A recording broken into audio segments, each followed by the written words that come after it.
Hello there, this video is for you if you have this issue whenever you restart your Windows and it just doesn't let you load the taskbar and it takes a long time to load into the Windows. Now, a temporary fix for this is going to the task manager and restarting the Explorer process, and that fixes it, but you have to do this every single time. Now, a permanent fix which I found is go into the Windows updates and go into the update history and installing an update. So what we need to do here is go into the last update in the list and we click on uninstall.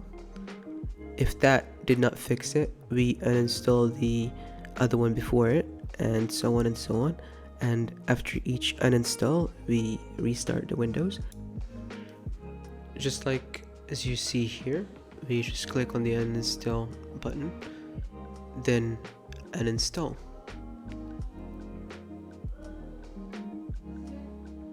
And it takes a little bit of time, and once it's done, we go ahead and just restart Windows. I hope this works for you as well. Thank you for watching and peace out.